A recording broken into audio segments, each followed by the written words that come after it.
You are listening to Radio Free Humanity, the Marxist-Humanist podcast. My name is Brendan Cooney. And I'm Andrew Kleiman. On this episode, we talk about the war in Ukraine. We'll be talking about a recent MHI editorial entitled Ukraine Fights for National Self-Determination Against Russian Imperialism. To hear more episodes of Radio Free Humanity, to read more about the issues discussed, or to join in the conversation, please visit Marxist-Humanist-Initiative.org. You can also make a donation to the podcast there on the website. While our podcast is hosted by MHI, the views expressed by the co-hosts and guests of Radio Free Humanity are their own. They do not necessarily reflect the views and positions of MHI. The main segment of this podcast episode is about Ukraine, Marxist-Humanist Initiative's recent editorial on Putin's invasion, but also due to the importance of the war against Ukraine. The current events segment right now is also about Ukraine, specifically an appeal from the Alliance for Workers' Liberty, which is a British Marxist organization, an appeal that they've issued called Unite the Left to Defend Ukraine. And we're pleased to have on the podcast Daniel Randall, who will be conveying this appeal, and then we'll be talking about it a bit. So welcome, Daniel. Thank you very much, comrades. Thank you for having me. So, I think that, maybe the easiest way to introduce the appeal is just to read it out. So I'll do that. Comrades, Ukraine is being destroyed by a predatory Russian imperialism. The Ukrainian left and trade unions need our solidarity. Labour movement bodies, working class communities, and numerous left-wing individuals have mobilised in solidarity with Ukraine and taken a strong stand against Russia's invasion. But there is a crisis in the established organisations of the British and international left. It's a scandal that much of the Marxist left will not support Ukraine against Russian imperialism. Instead, these socialists evade the need to positively back Ukraine and hide behind a slogan that most of the world now agrees with: end the Russian war. Knee-jerk anti-Americanism, the idea that the US's enemies are our friends, the idea that any damage to the West is to the working class's benefit, is discrediting us. We need a socialist movement which sets its course independently by positive aims of working class emancipation, not just by negating whatever it sees as the main enemy. Of course, we oppose NATO, but NATO has not gone to war in Ukraine. The threat to Ukraine comes from Russia. The main risk from the NATO powers is of them pushing Ukraine into a bad settlement, which allows them to regain stable relations with Russia. In the UK, most of the Marxist groups are refusing to join the pro-Ukraine protests. The groups which told us Russia would not invade Ukraine now, without a word of self-reproach or self-criticism, tell us they are against Russian aggression, but they still refuse to positively back Ukraine. Some, in fact, still support Putin's Russia in this conflict, or do so in practice by stressing only an end to war in general terms and saying that this must be done by negotiations based on something like Minsk II, i.e. by offering strong guarantees for Putin in Ukraine. We call for left unity around the following: international workers' solidarity to defend Ukraine, support Ukrainian self-determination and Ukraine's fight to defend itself, arm Ukraine, Russian troops out of Ukraine now, down with Putin, defend the anti-war activists in Russia, release those that have been arrested. We invite individuals and the organisations of the left to sign up to this platform and collaborate with us on this basis. We propose joint initiatives, leaflets, statements, motions and actions. We urge UK-based activists to build the Ukraine Solidarity Campaign. Within this framework of joint political campaigning, we urge the left to work for clarity on the roots of this political crisis. Without clarity, we will repeat again and again the stupidity of refusing to back Ukraine, standing back while Mariupol, Kharkiv and Kiev burn. Solidarity, the Alliance for Workers' Liberty. Thank you. And if organizations wish to sign on to this appeal, how do they do so? They can email us at awl@workersliberty.org. That's the easiest way to get in touch. These statements also going to be circulated on our website and via social media. Oh, very good. Marxist-Humanist Initiative has signed. I've signed as an individual. I was asked to do so. I'm very pleased to do so. We have our own position, but it's, we're going to be talking about that in this episode, but it's certainly, not inconsistent at all with this appeal, which I think is very good. And we've been trying really hard for more than a week now to have representatives from the Ukraine Solidarity Campaign on the podcast. What has the reaction to this appeal been? Well, it's pretty new. So this discussion that we're having today is one of the first kind of formal reactions. We've sent it to a number of other Marxist organizations that are on a kind of similar wavelength on the issue, and they've told us that they'll be discussing it, internally within their group. So we're looking forward to further discussion. And obviously, the statement's been issued in the context of a kind of ferment. I think it's not too much of an exaggeration to call it a bit of a political crisis on the left. And I hope that the statement can contribute to a reassessment, a reconfiguration, and a clarification, really, of some of the perspectives that the far left has tended to adopt, particularly on international issues over the past period. Outside of a certain left orientations that have this knee-jerk anti-imperialism orientation, it seems like the rational world is fairly clear about who the aggressor is in the war in Ukraine and, what side they want to be on, which is not Putin's side. But do you think there's a chance for persuading these people who have taken this ridiculous position of making apologies for Putin based on this instinct about anti-imperialism and anti-U.S. politics? Is there a chance of these people changing their mind in the face of rational argumentation or in the face of the horrors that we're seeing increasingly every day in the newspaper? Or you think people are just like dug in on this instinctive politics?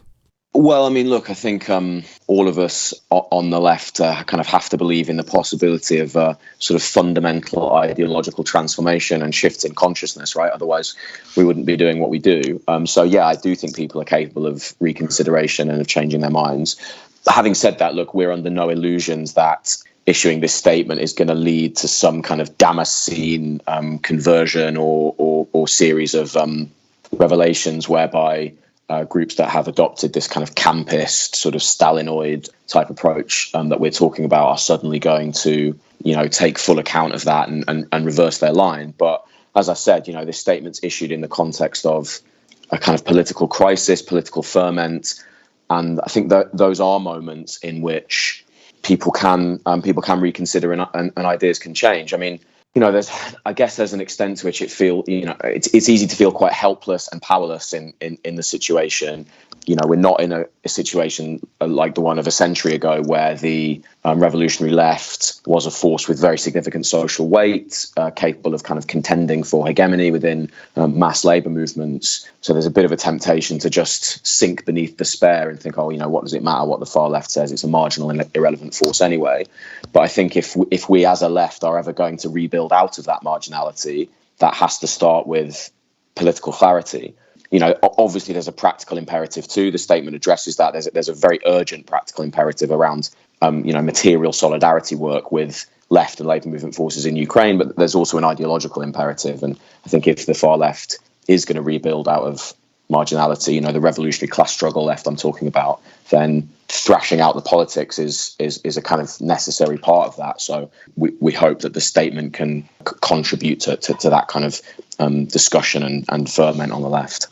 Yeah, I mean, really, since before the 2016 U.S. election, when the threat of Trumpism, was right before us, MHI has been calling for, a complete reorientation of the idea of what it means to be the left, and that the left has to stand for freedom and human rights for everybody.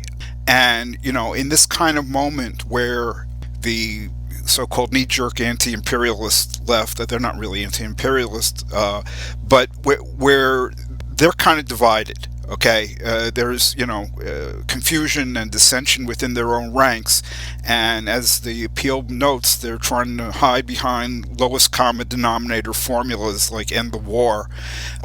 So what they're trying to do is always unite, and now they're trying to unite around the lowest common denominator basis to keep their forces together. I think it's very significant that this appeal is called Unite the Left. to defend Ukraine. So I think that's very important. What we need to do is to unite the left, but we can't just unite it around, some wishy-washy pap that's acceptable to the enemies of human freedom and the enemies of national self-determination. So I was very pleased to see the title of the statement.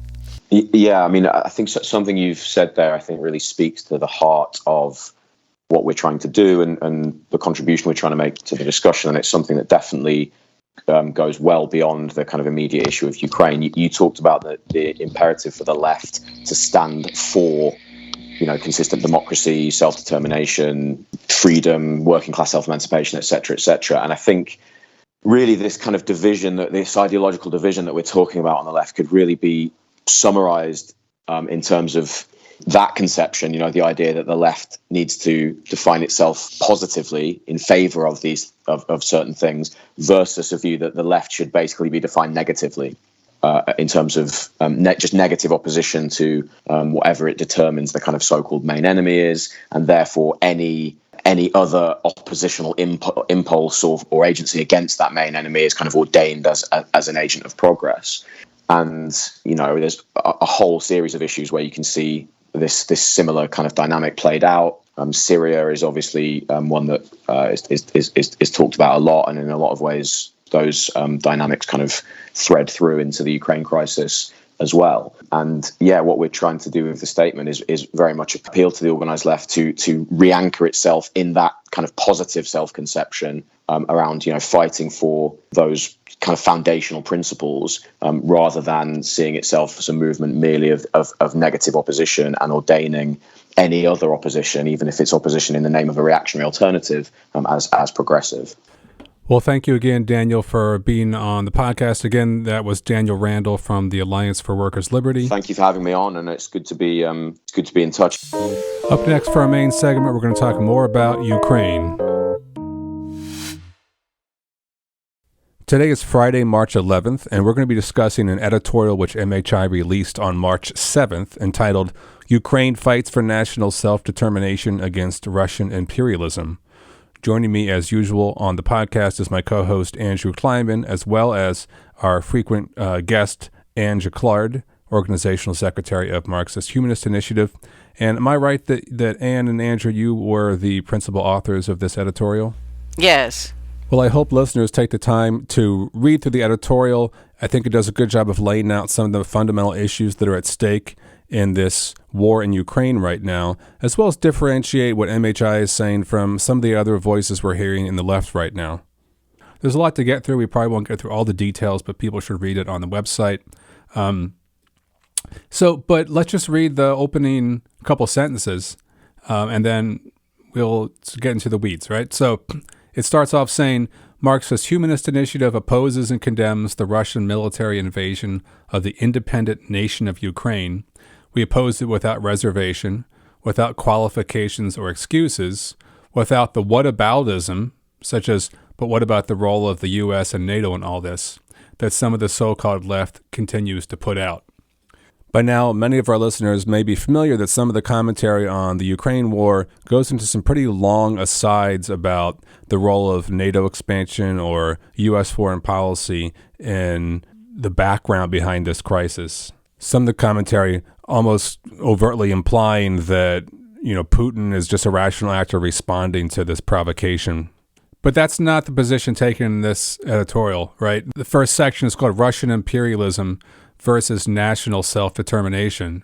This is not Russian imperialism versus U.S. imperialism or Russian imperialism versus NATO, right? So maybe one of you or both of you can talk about why the perspective focuses on national self-determination as the counterpoint to Russian imperialism. Well, we're trying to show what is really going on here in Marxist terms, and at stake is the principle of national self-determination, and we emphasize that over and over again. If a people believes they are a nation and wants to act together like a nation, then they are a nation, and they have a right to determine their course of action.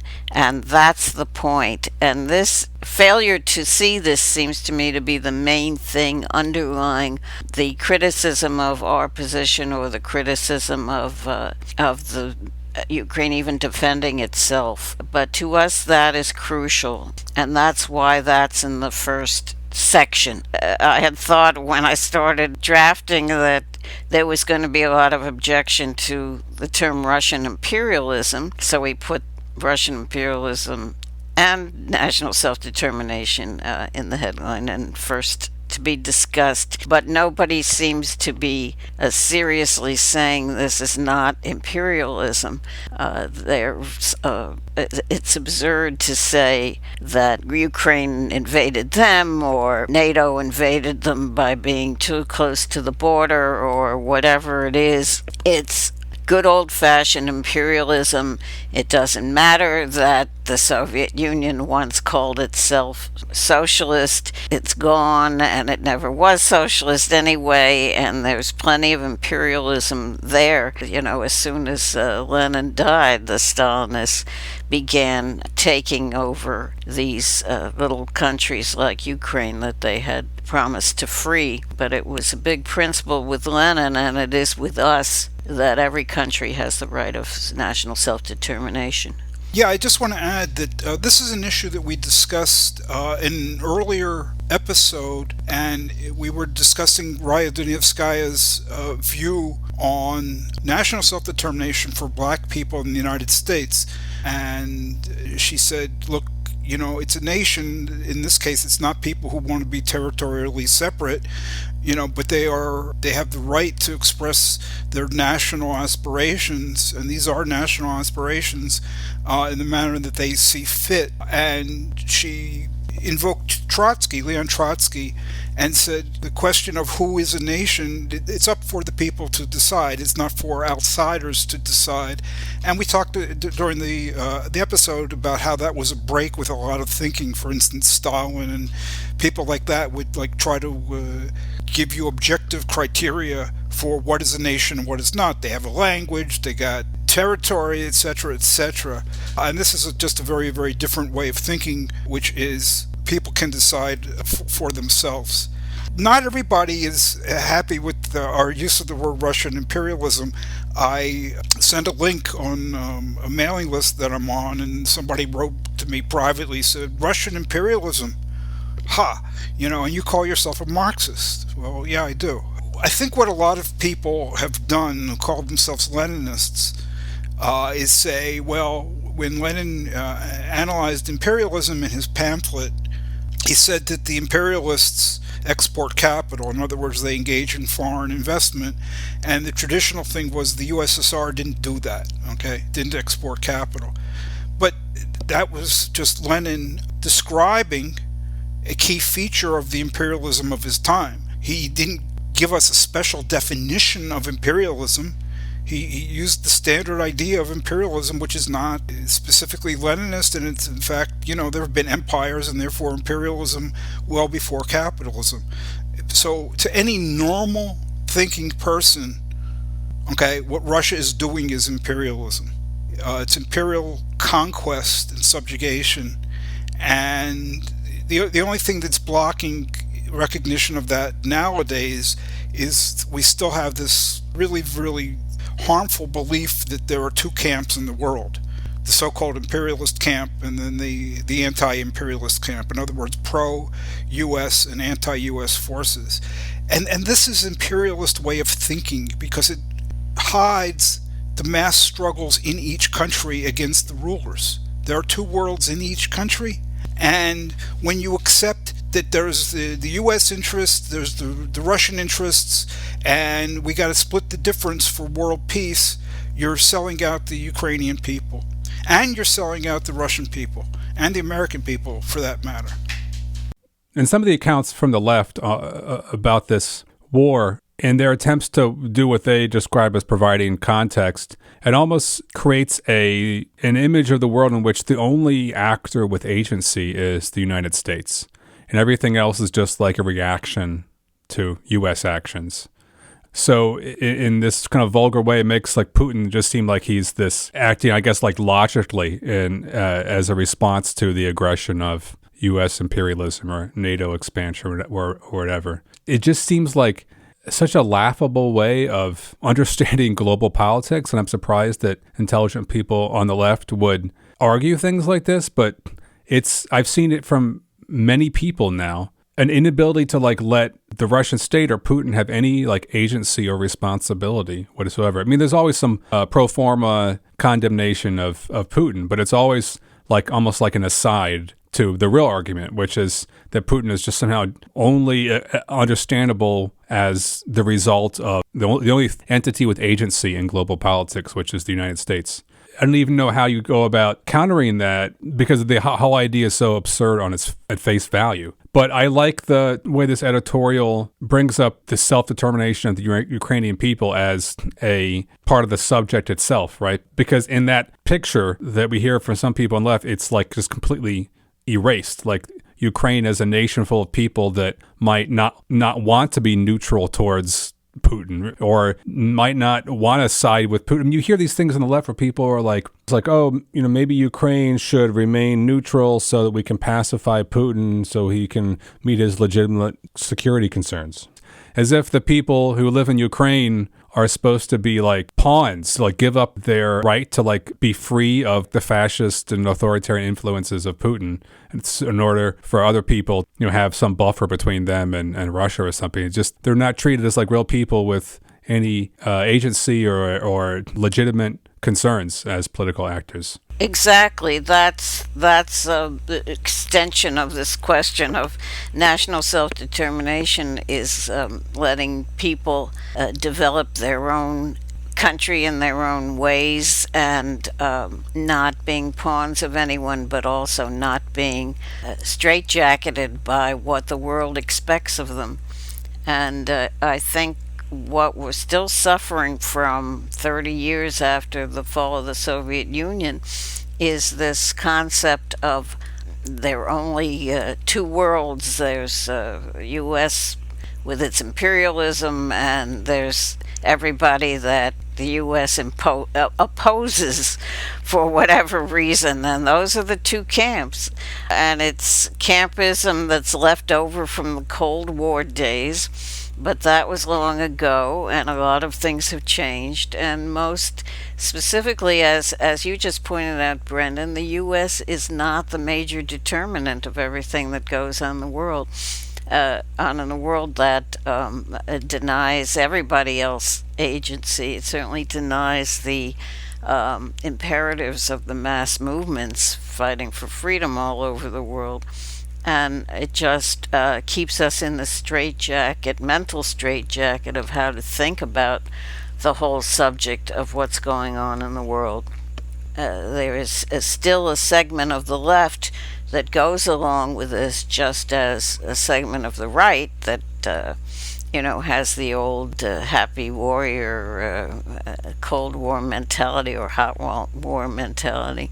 There's a good part of the left and the right that still want to make the major opposition in the world between the U.S. and Russia, which is frankly ludicrous. I mean, Russia's no economic power. They were in very bad shape before this thing started, and now their whole economy is going to be destroyed.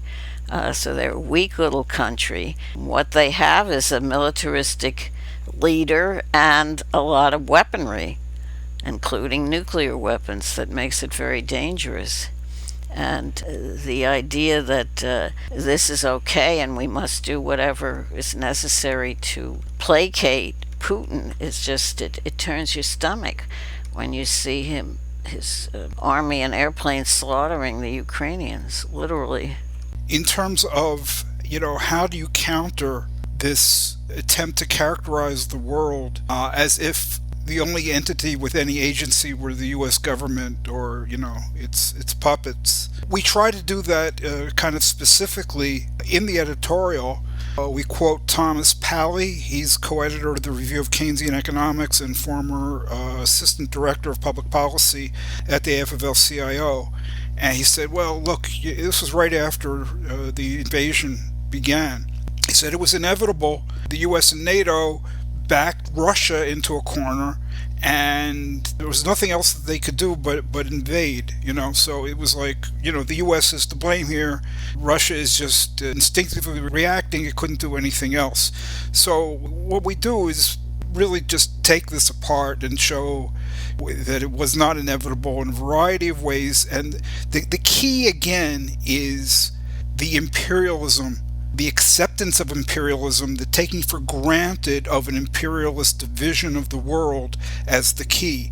Okay, because there is nothing inevitable about Putin ruling Russia, and calls for him to go, and the struggle against his war. These are real things right now. And so to say that it was inevitable is to tell us that Putin ruling Russia is inevitable. And that's just a plain falsehood. There is a possibility of a different world and a different Russia. So there are a lot of ways in which this could have been prevented, and not everything can just be said to be a reaction to what the US did. Putin is a ruler of Russia who turned 180 degrees its geopolitical orientation. He fought off enemies, he poisoned enemies, he killed opponents, he suppressed dissent, and is still doing so in a big way. Okay, none of this was ever inevitable. And to say it's inevitable and to look the other way is to take the side of Putin's imperialism against another imperialism. Part of this whole tragedy is what's happening in Russia itself. I don't mean the fact that they're going to be very seriously hurt by the sanctions, the ordinary Russians, but I'm talking about the fact that the government has shut down all dissent. They arrest anyone who goes out to demonstrate, and there have been thousands who've gone out anyway, and now they're sitting in jail. You can get 15 years just for saying that this is a war going on. It's supposed to be a military exercise, and you have to call it that. The last independent newspaper was shut down last week, RAIN, and all the people who are trying to dissent on the internet or whatever are being shut down and persecuted. So that's a side effect. And I'd like to get back to this question of who do you blame and whose fault is it, and is it really the US and NATO's fault? Because I think there's been a lot of confusion on that issue, and maybe our editorial requires some clarification. We did say that Trump and Trumpism has aided Putin, and it has, I think, by giving him the green light to do whatever he wants, even to muddle in the U.S. elections. And certainly even pre-Trump, the U.S. and the rest of the world did almost nothing when he seized Crimea in 2014, when he bombed Syria in aid of the dictatorship there, more recently, and many, many other imperialist things he has done. And by not trying to stop him, the U.S. has aided him. However, this question of who's responsible for this war is quite another matter. To blame that on NATO because they have military bases near the border with Russia, that's absurd. I mean, of course we're opposed to NATO, but that's not the issue. If there's going to be a NATO, it's going to have military bases, and if countries have borders, which is another issue, we might say they shouldn't, then they're going to be opposing camps on two sides of a border. So it's hardly the U.S.'s fault for particularly this war, from making Putin go to war against Ukraine, as he needs a buffer or something, or he needs to conquer more people.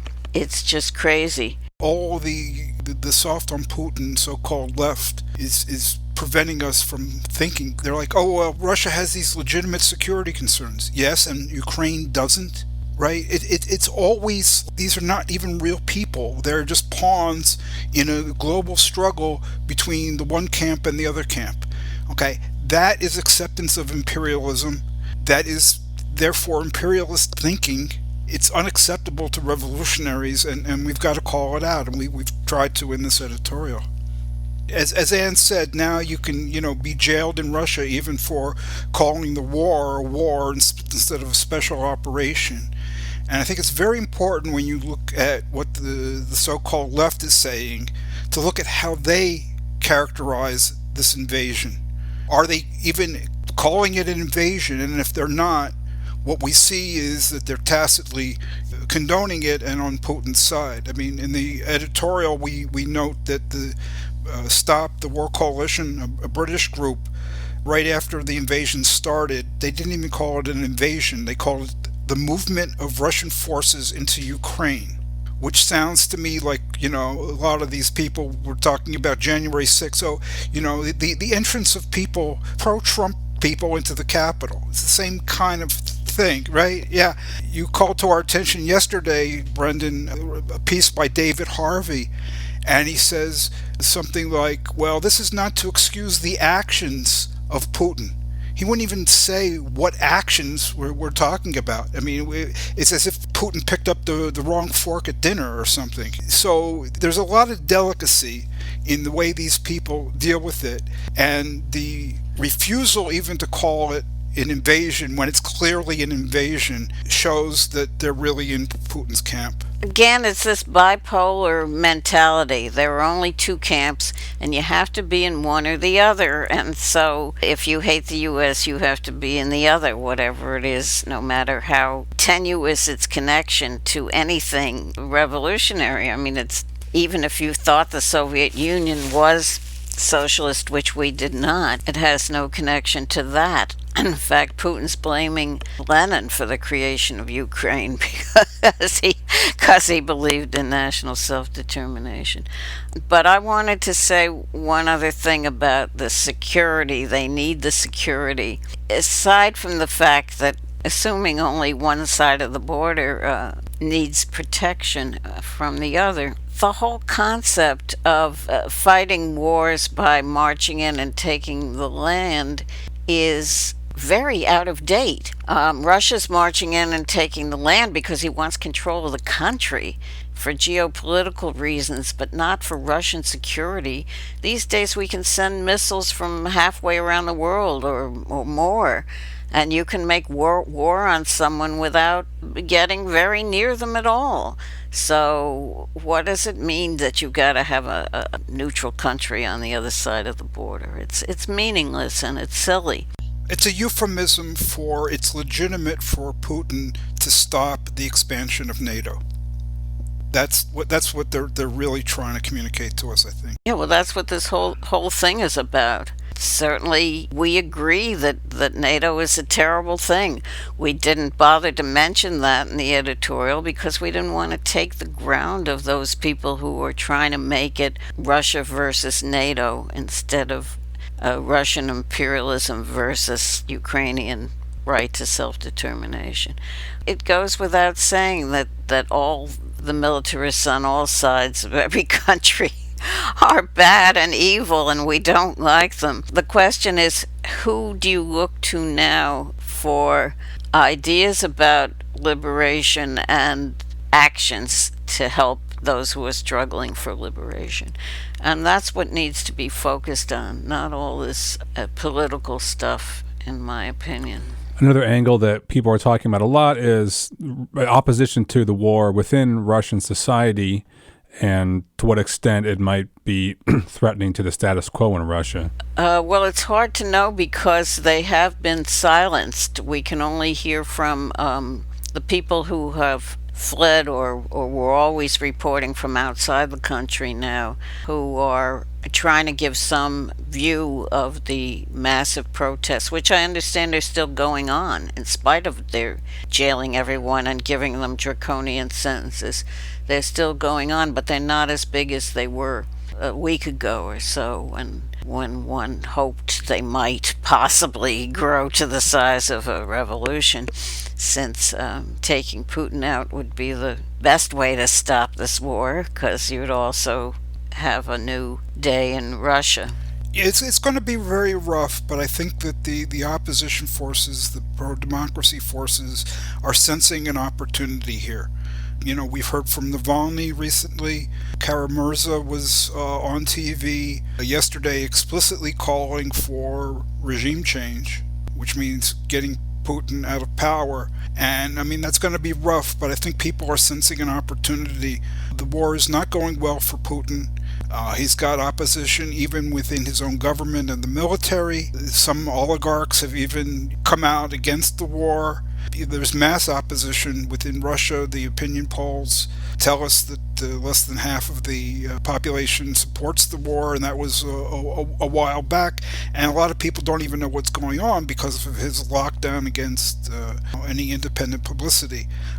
His position is a lot weaker than it was, and depending on the strength of the sanctions and depending on how the war goes, a lot could change very, very suddenly. I'm reading things like the Putin regime has 6 more months. Nobody, of course, knows, but things could change very, very rapidly. Yeah, they also told us COVID would be over in 2 months. That's true. Nobody knows. Yeah, and of course the tremendous Russian propaganda machine is telling their people that it's because the U.S. hates them and wants to hurt them that the sanctions are hurting them, and not because of anything to do with Ukraine. So it depends who you believe. People have to have a break with their Russian propaganda brainwashing to see what's really going on. Remember, the television is completely controlled. Most of the internet now is controlled, although the young people know how to get around it and get internet from elsewhere and find out what's going on. But the old people apparently just watch television, and that's all they hear 24 hours a day is about how the evil NATO and US are being so cruel to them and are behind the fascists in Ukraine. So it's going to require a sea change in Russia, that's for sure, bigger than what's already happened. Another thing that the editorial does a good job of discussing, I think, is the danger of a multipolar world. Often on the left, there's sometimes this knee-jerk intuition that thinks any challenge to U.S. hegemony is inherently good, since U.S. imperialism is bad. But as the editorial points out, a multipolar world is potentially even more dangerous and terrifying than the status quo. In this potentially multipolar world, we're facing issues of nuclear warfare, warfare on the European continent, massive economic upheaval across the world. Right, and this has everything to do with the question of multiple poles of capitalist power. When you had Russia and the US, a bipolar, which is therefore multipolar world, that's when we had this threat of nuclear annihilation in a big way.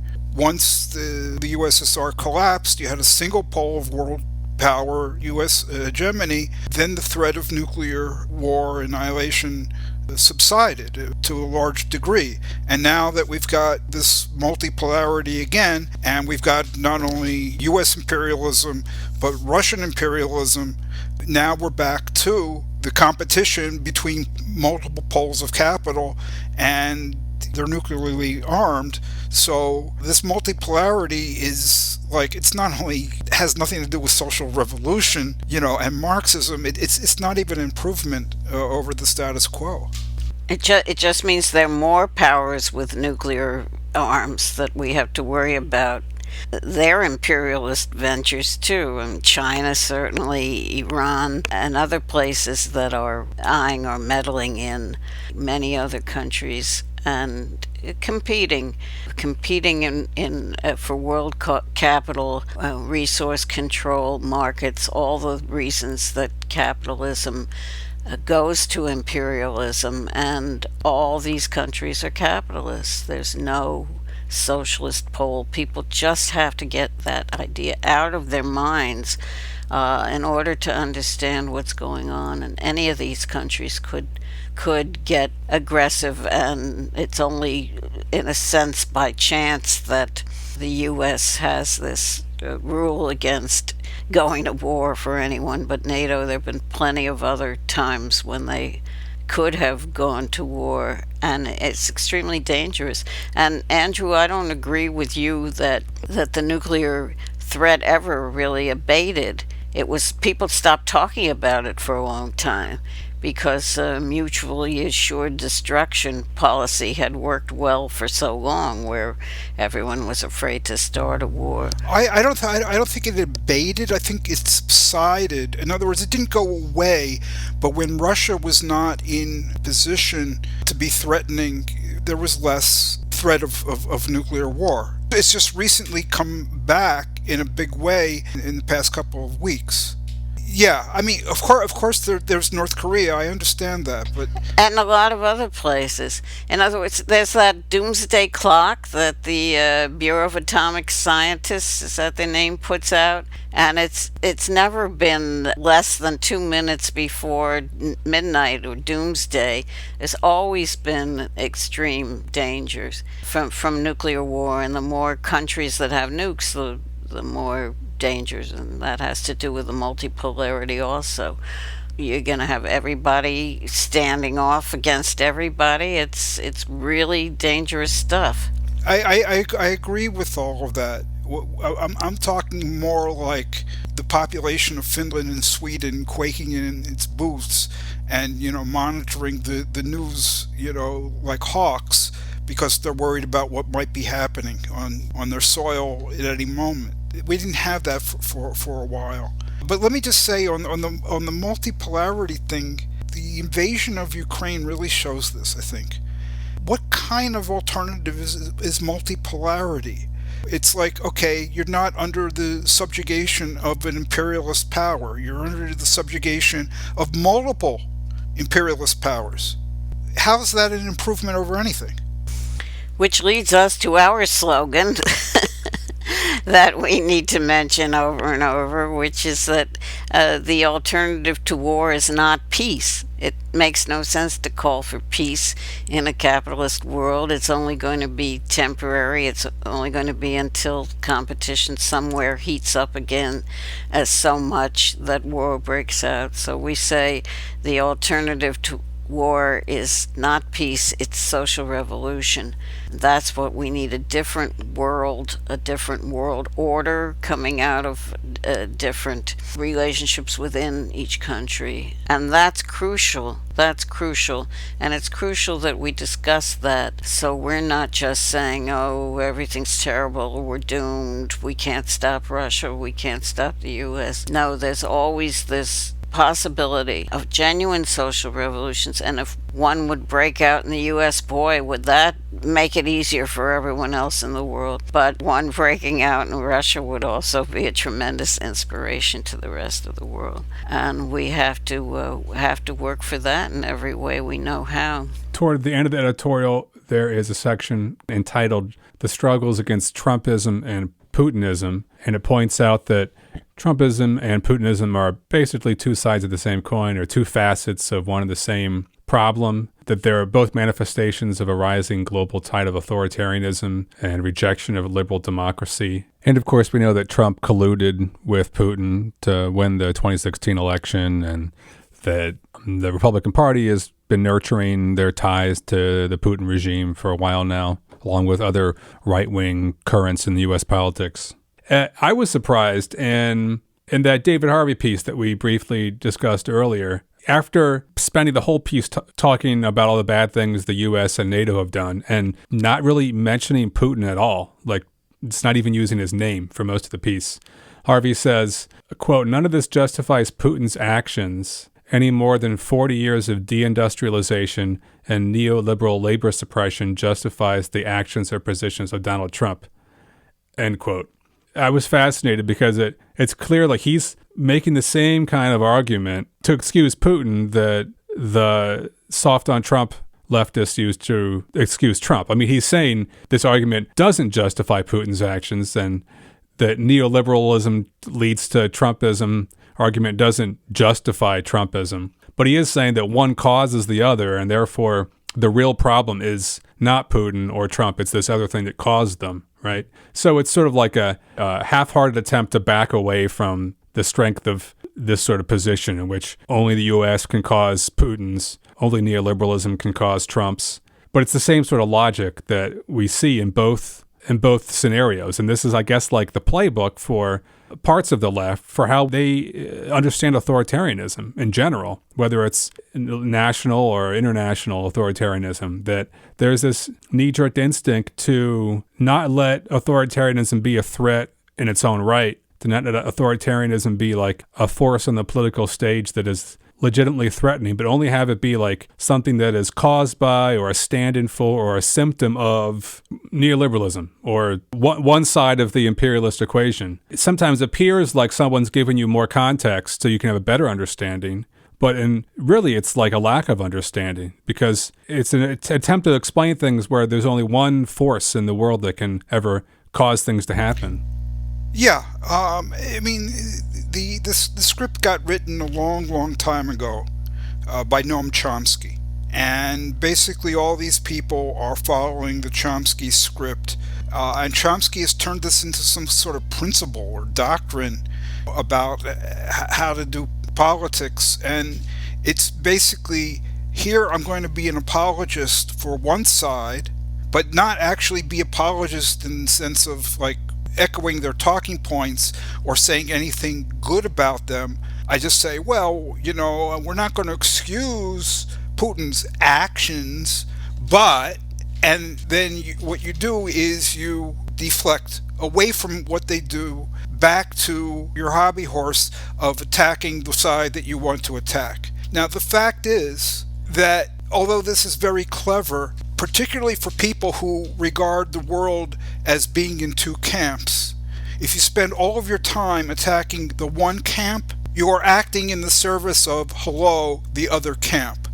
So you are being pro-imperialist in your actions, whether or not you say rah rah Russian imperialism or not. You are hurting their enemy, and that is helping them. And unless you can find your way out of this to a genuine, maybe not even revolutionary, but at least progressive, independent stance and way of viewing the world, where you're not locked between the one camp and the other camp, you're always going to be pro-imperialist in your thinking. And that's where so many of these people are, unfortunately. Yeah, and Brendan, you put a comment on the editorial on our website talking about Harvey and calling it a classic example of whataboutism that Andrew was just describing, that it's always more important to talk about what terrible things the U.S. did than whoever you're criticizing. But I don't know that whataboutism is the really right name for what's going on here. Putin's now reached a stage in the war where he's just doing mass killing of civilians, blanket bombing, cutting off food, water, heat, and everything else just to starve them. And then when they try to flee the cities where he's doing this, they shoot everyone who's trying to get out. This is a different level than your ordinary minor incursions and palace coups and things. This is outright murder. And sure, the U.S. did it when what comes to mind, if you're old, is Vietnam, the My Lai massacre in Vietnam 50 years ago, when the Americans just killed everybody in the city to pacify it, supposedly. But that's the analogy. What's going on in the left is a question of shifting blame, not just. I mean, so is whataboutism, but I'm saying it's another category of offense to say that the U.S. caused this invasion and the U.S. provoked this invasion and all that sort of thing, and not to hold the Russians responsible when they're doing the military acts and the murders. Hey, we're going to return to this conversation in just a moment, but first, as we do in every episode, we're going to take just a few minutes to hear from Anne Jaclard, Organizational Secretary of Marxist-Humanist Initiative, the organization which sponsors this podcast.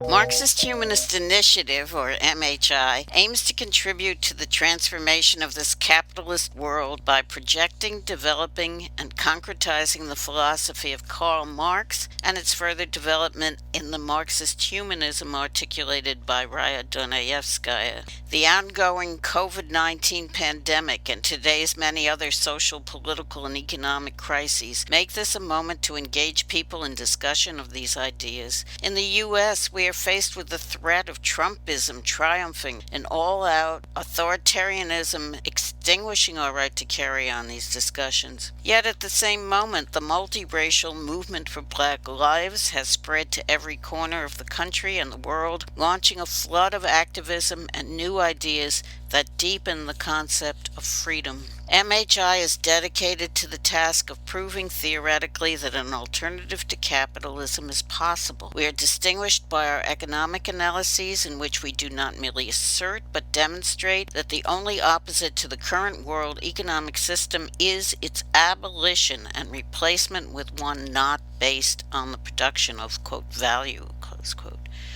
Because capitalism cannot be fundamentally reformed, attempts to reform it lead to an intensification of state capitalism, not to socialism.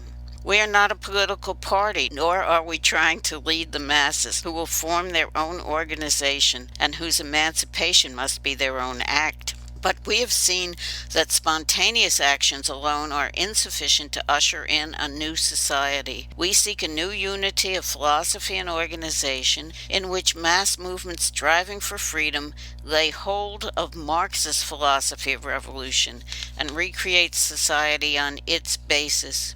Our ideas and actions, as well as our structure and rules, are guided by the interests of working people and freedom movements of people of color, LGBTQ people, other minorities, women, youth, and all those around the world who are struggling for self-determination in order to freely develop their own human natures. We have no interests separate and apart from theirs. To this end, we open our website to the widest possible dialogue with people around the world. We intend to practice as well as espouse a two-way road between our organization and people outside it as essential to developing a single dialectic in the relationship of theory to practice, and as the way to assure the survival of Marxist humanism. Please join us. We could have stated this more clearly. We had to write the editorial, obviously, on a timeline, kind of in a rush, and the facts are continually changing. But, in addition to there being an ideological affinity between Trumpism and Putinism, as two facets of this rising tide of authoritarianism, and in addition even to the collusion, a great part of why Putin wanted Trump in office and interfered in the US election and tried to get Trump elected and succeeded is that he has wanted to weaken US power and to weaken the power of NATO. And the power of the US has waned. It was on its alliances were close to breaking under Trump, and things that have happened, Trumpism, and partly because of the social media campaigns of the Russian government and things like RT and their other propaganda channels, they have fomented division among the American people. So it's not just that they're trying to promote a particular ideological line, they're trying to create, and they've been very successful in creating division and chaos. And this division and chaos, according to Alexander Vindman, a foreign policy specialist, were instrumental in preparing the ground for this invasion.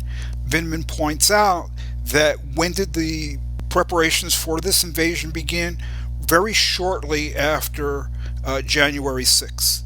Putin is looking at this and saying, look at what's going on in the US, how weak and divided it is. This is a golden opportunity for us to make our move, which could have come before, but now here's the opportunity to make our move. And he may have been saying that against critics or or people who had doubts within the Russian elite military government and so forth, what was going on in the U.S. and is still going on in the U.S. may have convinced the doubters to go along to some degree with what with Putin's designs.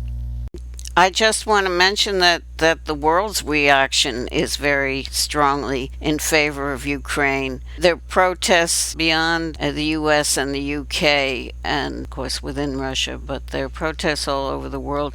I've been writing to some of our young contacts to ask what's going on your campus, etc., etc. I just got a note from Laszlo, who was on this program, who wrote the most recent article on our site about the tankies in Ireland, where he goes to school. And it was pretty depressing from what he's also told us individually about how they dominate the campus groups and what the idea of Marxism is. But that's not what's happening now. So this may be one desirable byproduct of this horrible war, is that people are opening their eyes. He just wrote to me, our campus's response has been good. From the grassroots, the Eastern European Society of Trinity organized a protest at the Russian embassy. An organizing group has been set up following that, from which initiatives range from further direct action, petitions, to a very successful humanitarian supply collection sprang up. From the tankies and left reactionaries, there have been rumblings of whataboutism, but in general, Putin's brutal invasion of Ukraine has been rightly condemned, from grassroots groups to the college itself. And I imagine we'll be hearing more and more about such protests, so that's good. I just have to say that it's not just the so-called left that we're always criticizing for being so accommodating to Trumpism that they become practically Putinites, and some have become. It's not just that, it's the pacifists too. I've been so shocked at some of the stuff that comes to me over the email from Code Pink, from the Stop the War group in the UK, the very large anti-war group there that comes out of the anti-nuclear movement decades ago. Very, very wishy-washy. Russia out of Ukraine, NATO out of Europe, US out of Europe. I mean, co-equal. And in fact, before the actual invasion, when they were trying to stop the war from starting, the NATO out came first. Russia came second. Now, since the invasion, at least they put Russian troops out of Ukraine first. But it's still wishy-washy. It's no to war, no to U.S. domination. And there's just no way out of that kind of dualism. It's just leads you from one dead end to another until people start to see what the nature of revolution is, that it's the masses rising up, taking their lives in their own hands, using their own brains, preparing themselves to rule a different kind of society. Without that kind of vision, you're just not going to get anywhere. It's so dramatic, the scenes and videos and images from the Ukraine, and it's so obvious who the aggressor is in this situation that it's just hard for me to imagine that this sort of hesitancy to condemn Putin is going to have much sway over people beyond like very small groups of ideologically confused people in the left and peace movement. I can't imagine. It just seems like these people are going to make themselves very irrelevant very quickly. I entirely agree. I mean, they've had a very bad position for a very long time, and now they're going to own it. The unfortunate thing is, I think that they're just going to double down and get more extreme, kind of like similar, to what we've seen in the Republican Party. When things don't go right, they just get more extreme. And I think it's because they're playing to a base, just like the Trumpites are. You said earlier in the podcast, like a lot of things, this kind of soft on Putin left is saying, they're hardly believable, they're inane, etc. These people are not stupid. Thomas Pally, Katrina Vanden Heuvel, David Harvey, these are not stupid people by any stretch of the imagination. No, they know their stuff is weak.